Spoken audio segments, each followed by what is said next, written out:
મારો પરિચય તો ગિરીશભાઈ આપી દીધો કે મારું નામ શું છે, તો પણ હું તમને મારું નામ પહેલાં પરિચય આપી દઉં. મારું નામ રવિરાજજી છે. હું એક આરોગ્ય કાર્યકર તરીકે કામ કરું. એ આરોગ્ય કાર્યકરની ભૂમિકા શું? આરોગ્ય કાર્યકરને શું હોય કે જેટલા પણ પ્રાથમિક કક્ષાના જે પણ રોગો હોય એને સંતુલિત રાખવાના, એને વધવા નહીં દેવાના. એક જે ભૂમિકા જ્યારે એ આરોગ્ય કર્મચારીની. પણ આજે જે તમારી માટે સમય કાઢે છે 5 મિનિટનો, તમને બહુ નાના અને સચોટ માહિતી આપી કે આજે 20મી ઓગસ્ટ એટલે વિશ્વ મચ્છર દિવસ. આપણે આજના દિવસે વિશ્વ મચ્છર દિવસની ઉજવણી કરતા હોઈએ. તો હવે મચ્છરનું જીવનચક્ર છે ને કેટલા પ્રકારનું? 4 પ્રકારનું છે. એમાં જે પહેલો પ્રકાર જે રહ્યો ને એ ઈંડા સ્વરૂપે. હવે ઈંડા સ્વરૂપનો જે પ્રકાર જે રહ્યો ને એ નરી આંખે કોઈને દેખાય નહીં. તમે કોઈ પણ પ્રકારનું પાણી ભરેલું હોય પીપની અંદર કે બીજા કોઈ આપણે કોઠી કે એની અંદર પાણી ભરેલું હોય તો નરી આંખે ઈંડાવાળો જે પહેલું સ્ટેજ જે રહ્યું એ ના દેખાય. બીજા નંબરનું સ્ટેજ આવે એ પોરાનું આવે.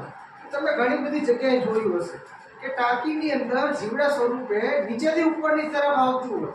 કેવી રીતના આવતું હોય? નીચેથી ઉપરની તરફ. હવે ઉપરની તરફ કેમ આવતું હોય?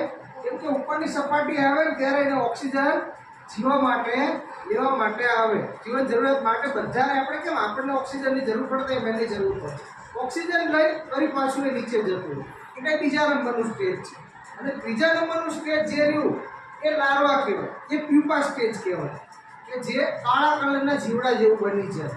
હવે કાળા કલરના જીવડા જેવું બની જાય ને પછી એ મરે નહીં. અને ચોથા નંબરનું સ્ટેજ છે એ પુખ્ત મચ્છર.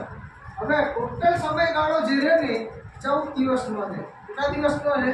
14 દિવસ. હવે જો પહેલા 2 સ્ટેજની અંદર આપણને ખબર પડી જાય તો એના ઉપર આપણે 2 રીતે પરિબળ રીતે આપણે અટકાવી શકાય મચ્છરને ઉત્પન્ન થતું. પહેલું છે જૈવિક અને બીજું છે કુદરતી. જૈવિક છે એ તમારા ઘરે જોયું હોય તો મંગળવારે કે શુક્રવારે ગામના આશાબે દવા નાખવા આવતા હશે. એટલે રાસાયણિક તરીકે કહેવાય. જેમાં એબેટ દવા જે આવે ને એ 1 લિટર પાણીની માત્રાની અંદર બનાવવાનું હોય અને ઘેર પાણીમાં નાખતા હોય જેથી કરીને મચ્છર ઉત્પત્તિ અટકાય. અને સૌથી મોસ્ટ ઇમ્પોર્ટન્ટ જે છે કે મહત્વની યોગદાન ધરાવતી હોય તો એ આ ગપ્પી માછલી છે. જે બીજા નંબરનું સ્ટેજ છે કે મચ્છરનું જીવનચક્ર જે અટકાવે ને એનું ખાસ જે મહત્વનું કામ કરતી હોય ને તો એ આ બીજા નંબરના સ્ટેજમાં.